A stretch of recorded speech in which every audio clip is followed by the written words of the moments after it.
government that claims to believe so strongly in Hindu Riti Rivaj and the Hindu Sanatan Dharma, Dr. Patra, for the victim to have been cremated in the dead of the night like she's some dreaded terrorist who needs to be murdered, who needs to be cremated, otherwise the law and order situation may go out of control.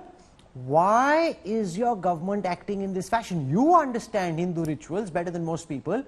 Is it okay to cremate somebody in the dead of the night? Why could this not have waited till the morning? Why, on every account, whether it's the police or the local administration, have local authorities been acting in the manner that they have? See, Rahul, allow me a few seconds because there are certain questions which have cropped up. I mean, I want to answer them as well as the question that you have put forth. Number one, when you said that why Rahul Gandhi could have been allowed to go alone, I mean, why sections 144? Because section 144 is only for conglomeration of more than 4 people. If Rahul would have been allowed, he would have gone alone. No one stopped him. Had he come from his home alone in his car, no one would have stopped him. But he was willing to go alone. They themselves stopped the car. He said to the police, he's on camera saying, let me go alone. He said, I'm willing to go alone. Okay. Let me, I'm answering that. He offered to go alone. Supriya, allow him to speak. Come on. Just a second. You can't keep jumping in. You've had your full say. Now listen to Sambit Patra. Yeah.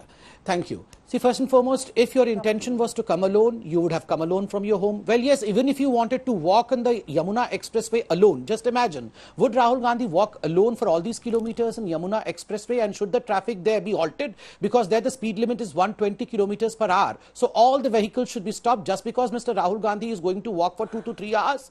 Is this the way the country's rule would be bent for just one Rajkumar? Show you, Dr. Patra, pictures from Balrampur in Uttar Pradesh, where there was another rape, ghastly rape, and I have pictures of BJP leaders going and visiting the victim's family. There they are on your screen. We mosaic the picture of the father, and you've got BJP leaders sitting all around. They've gone, they're not wearing masks, they're crowding around, so there clearly is no social distancing. There are many more than 4, so there is no ban on congregation either. So this is on the same day. On the one side in Balrampur, BJP leaders go and meet the victim's family. On the other side, when opposition leaders want to go and meet the victim's family in Hathras, your government, sir, doesn't allow it.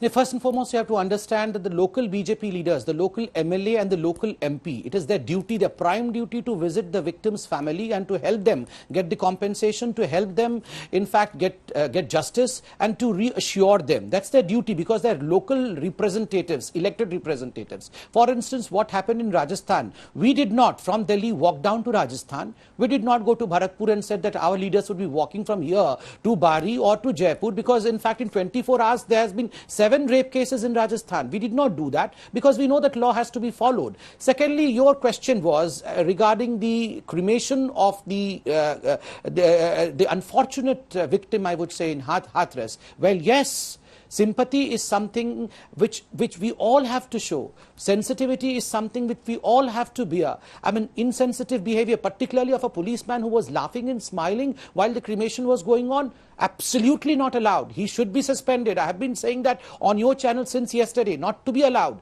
But you have to understand 2 sides of the same thing.